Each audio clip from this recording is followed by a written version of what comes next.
সাথে আল্লাহ আসমান বানাইলো, জমিন বানাইলো, লৌহ কলম সব কিছু বানাইলো। আমার মনে হয় আমার মায়ের নবী দুজাহানের বাদশা সরকার গায়রাত আমাকে বুঝি বিদায় করবে না।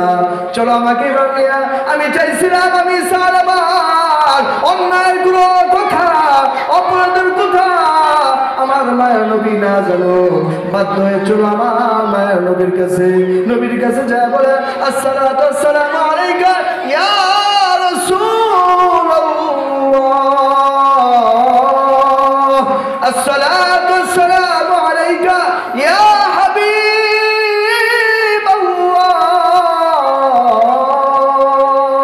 ও পয়গম্বর রাহমাতুল লিল আলামিন, আমার ভাই আব্দুর রহমানকে নিয়ে আপনি তাবুকের যুদ্ধে গেছিলেন, তার স্ত্রী এবং তার সংসারের পুরো আমানত দায়িত্ব আমার কাছে ছিল, কিন্তু আমি শয়তানের দুগাই বলে, নফসের দুগাই বলে আমি অন্যায় করে ফেলছি, আমার ভাইয়ের আমানতের খেয়ানত করছি। ও পয়গম্বর মায়ার নবী, আমার কি কোনো ক্ষমা আছে কিনা, আমার কি কোনো পাপের ক্ষমা আছে কিনা? নবী ডাকতে বলে আল্লাহ তাআলা তোমাকে ক্ষমা করবে কিনা আমি নবী জানি না। কেন তুমি তোমার ভাইয়ের আমানতের খেয়ানত করলা? তুমি কেন তোমার ভাইয়ের স্ত্রী হাত ধরলা? ও সালাবা, আমি পয়গম্বর, আমি রাহমাতুল লিল আলামিন, দরজা থেকে তুমি বের হয়ে যাও, তোমাকে আল্লাহ ক্ষমা করবে কিনা আমি জানি না। সালাবা ডাক দিয়ে বলে ভাই আব্দুর রহমান, আমাকে উমর বিদায় করেছে, আবু বকর সিদ্দিক বিদায় করেছে, আমাকে আলী বিদায় করেছে, আমি সর্বনাশ ভাবছিলাম আমার মায়ার নবী বুঝে আমাকে তার দরবার থেকে বের করে দিবে না। আমাকে যেহেতু নবীও বের করে দিয়েছে, আমার মনে হয় জমিনের উপরে আসমানের নিচে আমি সালাবার মতো গুনাহগার আর কেউ নাই নাই নাই।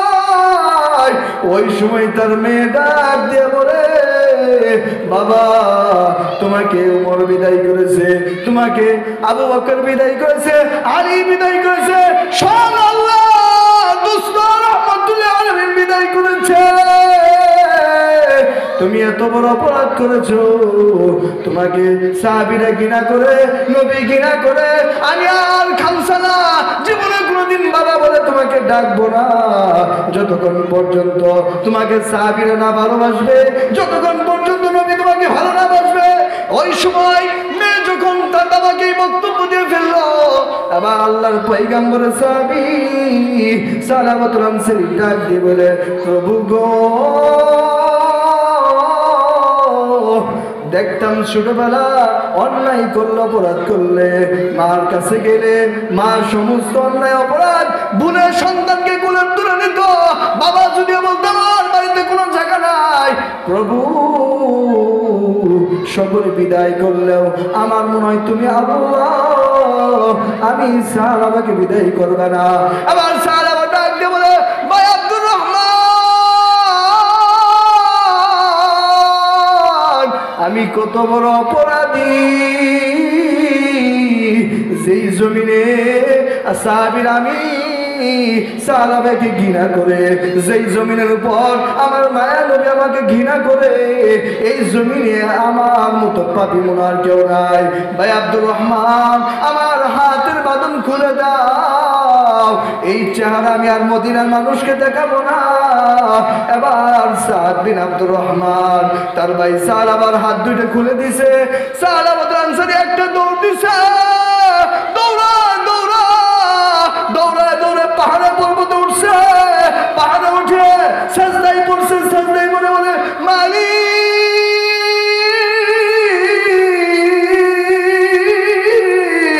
অন্যায় করেছি, অপরাধ করেছি, তবু তো তুমি আমার আল্লাহ, সকলেই বিদায় করলো, তুমি তো তোমার গুনাহগার বান্দার বিদায় করতে পারো না। এইভাবে যখন সাহাবাতুল আনসারী সাজদায় পড়ে কান্দে কান্দে, ওই সময় আল্লাহ তাআলা নবীর কাছে জিবরাইল পাঠাইছে। জিবরাইলকে ডাকতে বলে ও জিবরাইল, যাও যাও আমার বন্ধুর কাছে ক্ষমা খবর বলো, আমার বন্ধুর কানে কানে জানায় দাও, আমার সালাবা এমন ভাবে তওবা করছে, আমি আল্লাহ তাআলা সালাবার সমস্ত জিন্দেগীর গুনাহ মাফ করে দিয়েছি। বলেন না সুবহানাল্লাহ। ওই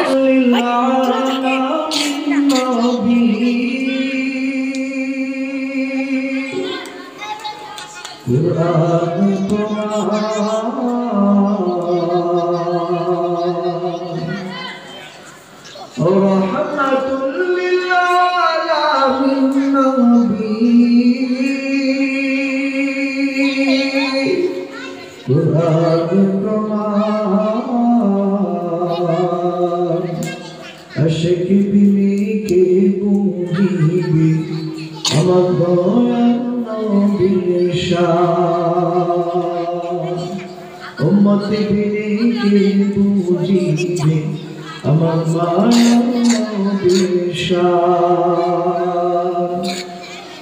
নবী আমার মদিনারি বুলবুল,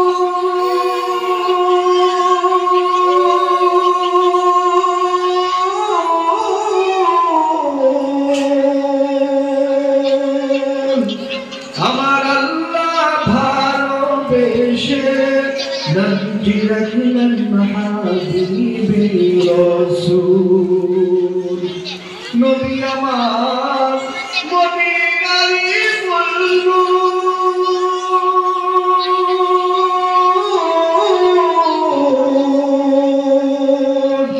আমার আল্লাহ প্রেম করে নবী রাখলেন মুহাম্মদ রাসূল। ওই নবীরে ভুল বুঝিলে, ওই নবীরে ভুল বুঝিলে থাকবে না ঈমান। আশিক বিনে কে বুঝিবে আমার দয়ার নবীর শান, উম্মত বিনে কে বুঝিবে আমার মায়ার নবীর শান। আল্লাহ তাআলা বলেন, ও দুনিয়ার মানুষ, তোমাদের চলতে ফিরতে জানা অজানা ভবিষ্যৎ গোপনে যদি তোমরা গুনাহ করে ফেলো, যদি তোমরা অন্যায় করে ফেলো, নিজের উপর জুলুম করে ফেলো, আমি আল্লাহ তাআলার কুদরতি সেজদা দিয়ে তওবা করো, আমি আল্লাহ তাআলা তামাম জিন্দেগীর গুনাহ মাফ করে তোমাকে জান্নাতি মানুষ বলে ঘোষণা দেব। বলেন না সুবহানাল্লাহ। আমার পয়গম্বর রাহমাতুল আলামিন আজ থেকে শুরু করবেন। আল্লাহর পয়গম্বরের একজন সাহাবী ছিল, তার নাম ছিল সালামাতুল আনসারী রাদিয়াল্লাহু তাআলা। আরেকজন সাহাবী ছিল সাদ বিন আব্দুর রহমান। এই সাদ বিন আব্দুর রহমান মক্কা থেকে হিজরত করে আসেন। নবী সালামাতুল আনসারী আর সাদ বিন আব্দুর রহমান দুজনকে ভাই ভাই বানায় দিয়েছিলেন। নবী বলেছেন, ও সালামা,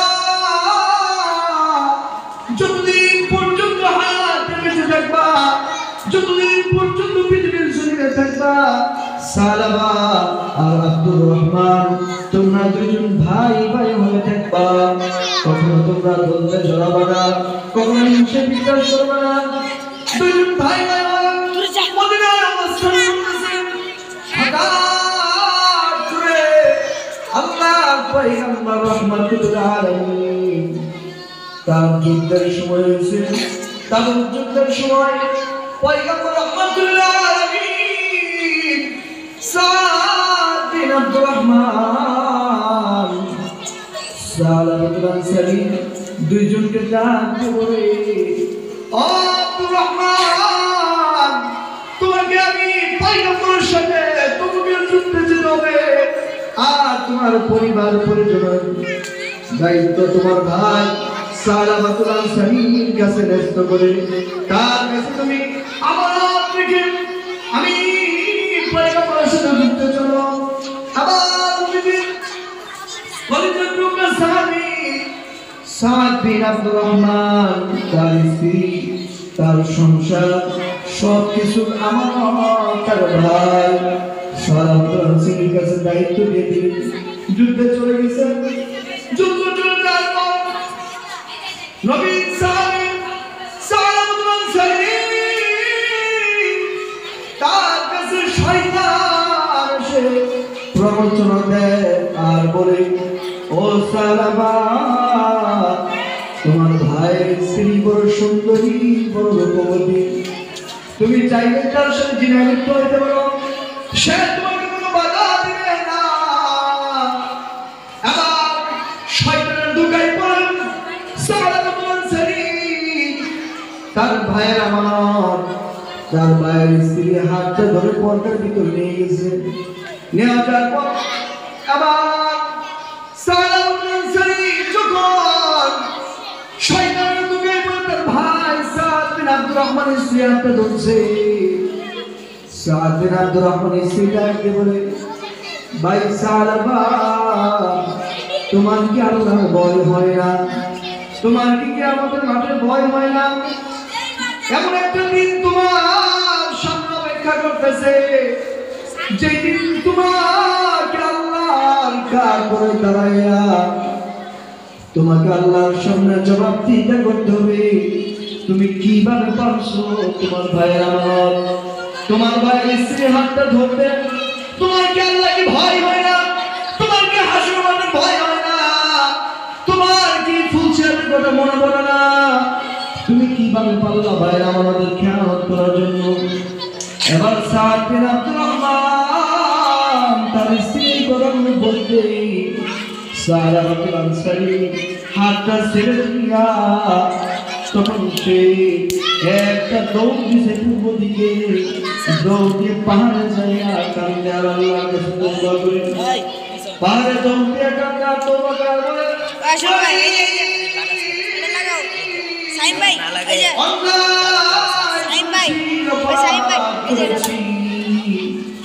তুমি যদি ক্ষমা না করো আমাকে কে ক্ষমা করবে? তুমি আমার মালিক, আমি তোমার গোলাম।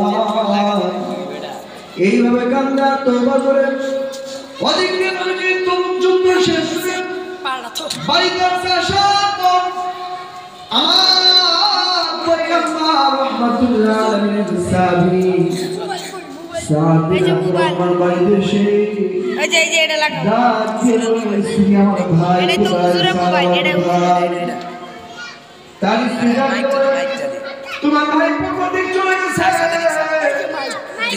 কেন গেছে আমি জানি না। সাদ বিন আব্দুর রহমান ভাইয়ের সন্তানে সালাউদ্দিন সিংহ সন্তানে পাহাড়ের দেশে খুঁজতে খুঁজতে যায়, যার পর দেখে ভাই পাহাড়ের পাদদেশে উঠে গভীর রজনীতে চোখের পানি ছেড়ে কান্দে, প্রভু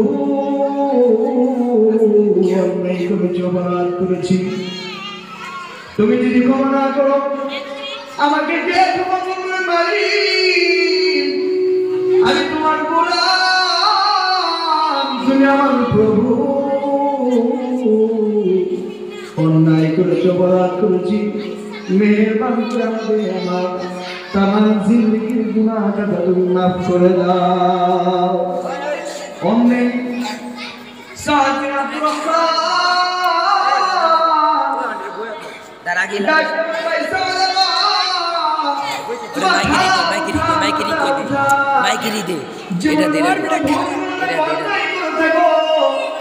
আল্লাহর কাছে তুমি তওবা করো, আমার মালিক তোমার তামাম জিন্দেগির গুনাহটা তোমাকে মাফ করে দিবে।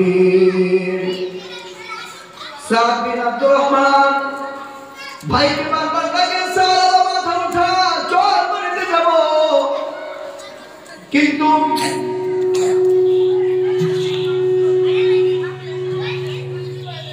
সালামা ডাকতে বলে, ভাই আমাকে যদি তুমি বাড়িতে নাও আমি এইভাবে যাব না, আমার দুইটা হাত এইভাবে পিছনে পেতে আমাকে গোলামের মতো টেনে হেসে হেসে বাড়িতে নিতে হবে, অন্যথায় আমি বাড়িতে যাব না। সাদ বিন আব্দুর রহমান সাহাবাকে বাধ্য হইয়া হাত দুইটাই ভাবে পিছনে বাঁধছে। মুরগি পেটে মারল। এবার পিছনে বাঁধে বাঁধানোর লগে কলে দে মোবাইল দে আর ওদিকে টানার আর ওর দিকে নে ওইটা তোর মোবাইলের দিকে না আবার ভাই আব্দুর রহমান এটা রাঙ্গা দাও জোরে জোরে আমাকে বাড়িতে নেওয়ার আগে আমাকে নিয়েছিল আবু বকরের দরবারে। ইসরায়েল দেখে আমাকে আমার কোনো অপরাধের ক্ষমা আছে কিনা। এবার এটা এদিক করে দে তার আগে না তুই আর ঠিক করে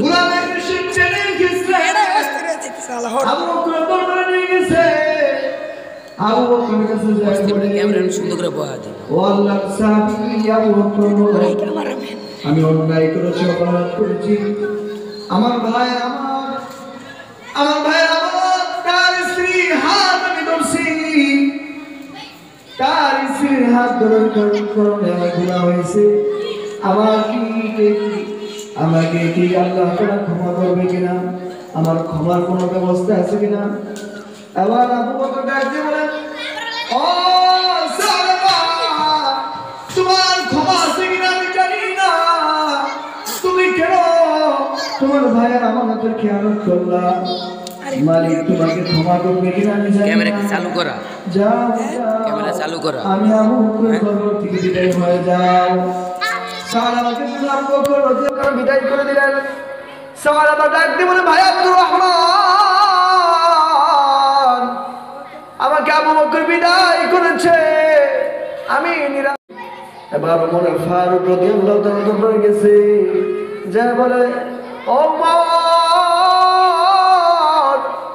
ভাই ওমর, আমি পাপ করেছি, অন্যায় করেছি। আমার ভাইয়ের আমানত, আমার ভাইয়ের স্ত্রী আমার কাছে রেখে গেছে। আমি শয়তানের ধোঁকায় পড়ে, নফসের ধোঁকায় পড়ে তারা হাতটা ধরে ফেলছিলাম। আমার কি কোনো ক্ষমা আছে কিনা? আমি কি করলে ক্ষমা পাবো? ওমর ডাক দিয়ে বলে, সাহাবা, ক্ষমা করবে কিনা আমি জানি না। তুমি কেন তোমার ভাইয়ের আমানত খেয়ানত করলা? সাহাবা, তুমি আমি ওমরের দরবার থেকে বিদায় হয়ে যাও। এবার ওমর ফারুক রাদিয়াল্লাহু তাআলা আনহু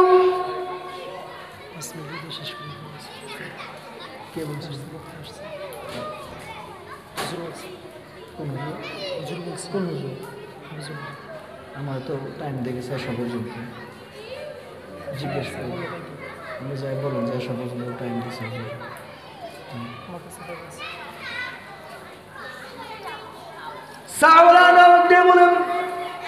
সকলে বিদায় করলো, আমাকে আবু বকর বিদায় করেছে, উমর বিদায় করেছে। চলো ভাই আব্দুর রহমান আমাকে নিয়ে আলী রাদিয়াল্লাহু তাআলা দরবারে আলীর কাছে গেছে। ঠিক আলী ভাইকে বক্তব্য বলেন, ভাই সাহাবা, তুমি কি অপরাধ করেছো, অন্যায় করেছো? আমি জানি না, আল্লাহ তোমাকে ক্ষমা করবে কিনা সেটাও জানি না। তুমি কেন তোমার ভাইয়ের আমানত, তোমার ভাইয়ের স্ত্রী হাত তুমি কেন ধরলা? যাও যাও, আমি আলীর দরবার থেকে বিদায় হয়ে যাও। আবার সাহাবা ডাক দিয়ে বলে, আমাকে ওমর বিদায় করেছে, আবু বকর বিদায় করেছে, আলী বিদায় করেছে, কিন্তু আমার মনে হয় আল্লাহর পয়গম্বর রাহমাতুল্লিল আলামিন, যার কাছে আল্লাহ আসমান বানাইলো, জমিন বানাইলো, লৌহ কলম সব কিছু বানাইলো, আমার মনে হয় আমার মায়ের নবী দু জাহানের বাদশা সরকার গায়রাত আমাকে বুঝি বিদায় করবে না। চলো আমাকে বানিয়া, আমি চাইছিলাম আমি সাহাবার অন্যায়ের কোনো কথা, অপরাধের কথা আমার মায়ের নবী না জানো, বাধ্য হয়ে চলো আমার মায়ের নবীর কাছে। নবীর কাছে যায় বলে, আসসালাতু আসসালামু আলাইকা ইয়া রাসূলুল্লাহ, আসসালাতু আসসালামু আলাইকা ইয়া হাবিবাল্লাহ।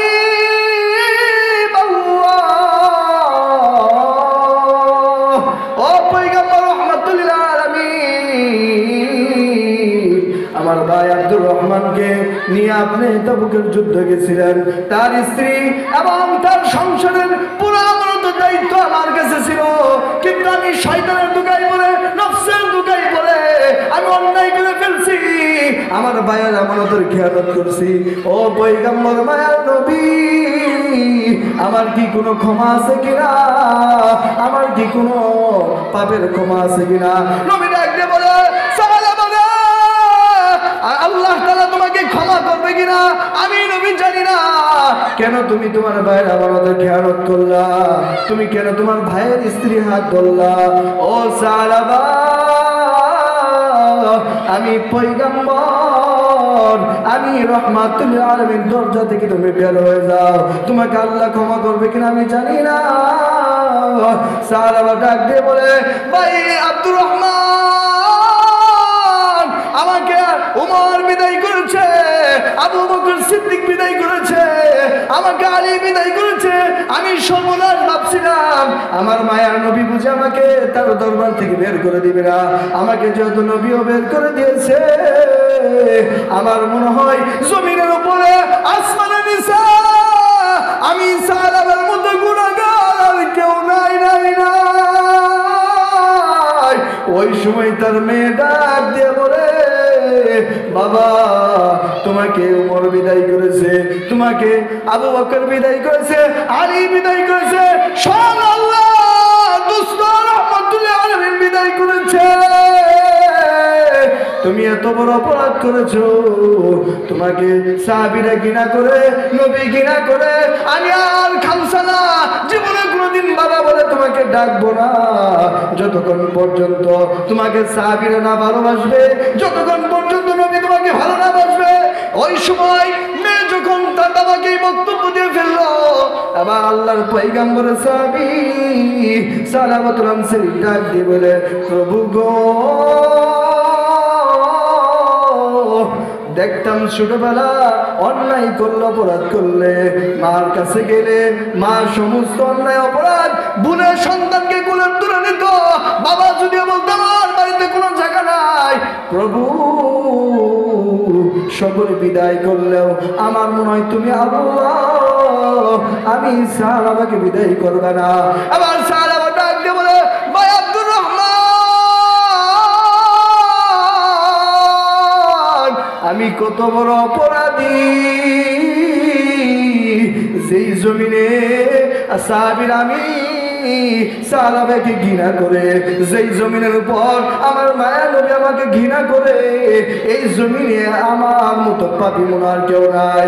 ভাই আব্দুর রহমান, আমার হাতের বাঁধন খুলে দাও, এই চেহারা আমি আর মদিনার মানুষকে দেখাবো না। এবার সাদ বিন আব্দুর রহমান তার ভাই সালাবার হাত দুইটা খুলে দিছে। সালাবাত আনসারী একটা দৌড় দিছে, দৌড়া দৌড়া দৌড়া দৌড়ে পাহাড়ে পর্বতে উঠছে, পাহাড়ে উঠে সাজদায় পড়ছে, সাজদায় পড়ে বলে, মালিক,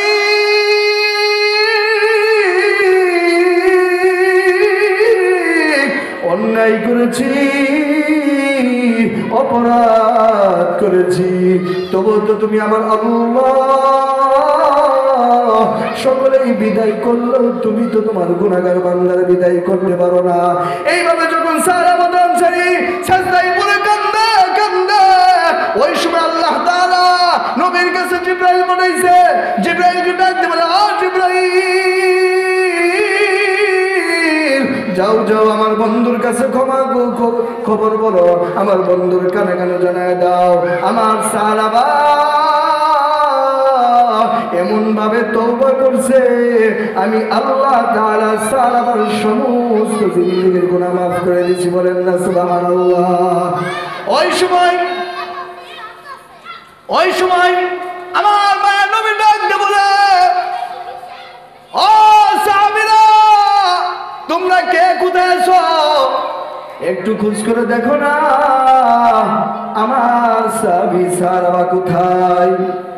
আবু বকর ডাক দিয়ে বলে, পয়গম্বর আমাকে অনুমতি দেন, আমি সালাম আমার দরবার বিদায় করছি। অমনি ওমর ডাক দিয়ে বলে, পয়গম্বর আমি ওমর বিদায় করে দিয়েছি। অমনি আলীও ডাক দিয়ে বলে, পয়গম্বর আমি আলীও বিদায় করছি। নবীর বয়োবৃদ্ধ সাহাবী সালমান ফার্সি ইসলাম যখন গ্রহণ করে তার বয়স ছিল 150, মৃত্যুর সময় তার বয়স ছিল 300 বছর। ওই সালমান ফার্সি ডাক দিয়ে বলে, পয়গম্বর আপনি অনুমতি দিলে আলী, উমর, আবু বকর তার সাথে আমিও যাই আপনার সাহাবীকে নিয়ে আসবো। 4 জন সাহাবী মিলে আবার সাহাবাদান সেই খুঁজে বের হয়ে গেছে। খুঁজতে খুঁজতে চারদিকে পাহাড়ে পাদদেশে কান্দে আর বলে, প্রভু অন্যায় করেছি, অপরাধ করেছি, তুমি যদি ক্ষমা না করো কে ক্ষমা করবে? অন্যায় ডাক দিয়ে বলে, আবু বকর ডাক দিয়ে বলে, সাহাবা মাথা উঠা, চল মদিনায় চল। সাহাবা ডাক দিয়ে বলে, অন্ধকারে মানুষ চেনা যায় না, কিন্তু আওয়াজে বুঝি আপনি আবু বকর, আপনার ডাকে আমি যাব না, আপনি আমাকে বিদায় করে দিয়েছেন। ওই সময় পাশে থেকে ওমর ডাক দিয়ে বলে, সাহাবা মাথা উঠা, মাথা উঠা, আল্লাহর পয়গম্বর গেছে, তোর ব্যাপারে আয়াত নাজিল হয়েছে, আল্লাহ তাআলা জানাই দিয়েছে তোর तमाम জিন্দেগীর গুনাহ আল্লাহ মাফ করে দিয়েছে। বলেন না সুবহানাল্লাহ। আবার সাহাবা ডাক দিয়ে বলেন, শুকর ওই মালিকের, যে মালিক পৃথিবীর সকল মানুষ যদি তার গুনাহগার বান্দাকে বিদায় করে দেয়, মালিক কখনো তার গুনাহগার বান্দারা তার রহমতের কুল থেকে ফলায় দেয় না। বলেন না সুবহানাল্লাহ। 4 জন সাহাবী মিলে আবার সাহাবাকে নিয়ে মদিনা আসছে। আসার সময় দেখে নবী ফজর নামাজ পড়াইতেছে। নবী ফজর নামাজে বলতেছে, আলহাকুমুত তাকাসুর, অমনি বিকট আওয়াজ। দ্বিতীয়বার বলতেছে, হাত্তা যুরতুল মাকাবির, অমনি বিকট আওয়াজ। নবীজি সালাম ডাইনে ফিরা বামে ফিরে দেখে সালমান ফার্সি জমিনে পড়ে গড়াগড়ি করে। নবী ডাক দিয়ে বলে, ও সালমান ফার্সি, আমার সাহাবী সাহাবা কেন গড়াগড়ি করে দেখো জীবিত কিনা। সালমান ফার্সি বুকে হাত দে, মুখে হাত দিয়ে বলে, আমার ও পয়গম্বর, আপনার সাহাবী সালমান দুনিয়াতে আর নাই। নবী বলে, তাকে গোসল দাও, আমি নবী নিজে জানাজা পড়াবো। বলেন না সুবহানাল্লাহ। যখন সালমান ফার্সি এবং আর সকল সাহাবীরা মিলে সাহাবাকে গোসল দিছে, জানাজা রেডি। নবী জানাজার পড়ানোর পর কবরের দিকে হাতে বুড়ি আঙ্গুলের উপর ভর দিয়ে কোন সাহাবী জিজ্ঞেস করতে সাহস পায় না। ওমর ডাক দিয়ে বলে, পয়গম্বর রাহমাতুল্লিল আলামিন, আপনি বুড়ি আঙ্গুলের উপর ভর দিয়ে হাঁটেন, আপনার কষ্ট আমরা সাহাবীরা সহ্য করতে পারি না। নবী ডাক দিয়ে বলেন, আমার সাহাবী আনসারী এমন ভাবে তওবা করছে, আল্লাহ তাআলা এমন ভাবে কবুল করছে, তার জানাজার ভিতরে এলাকাতে অসংখ্য গণিত কোটি কোটি রহমতের ফেরেশতা পাঠিয়ে দিয়েছে। বলেন না সুবহানাল্লাহ। এইজন্য বাবাজি আমার, আমরা অন্যায় করি, অপরাধ করি, আমরা আল্লাহর কাছে তওবা করব। আল্লাহ তাআলা আমাদের সবাইকে গুনাহ মুক্ত জীবন গড়ার তৌফিক দান করুন।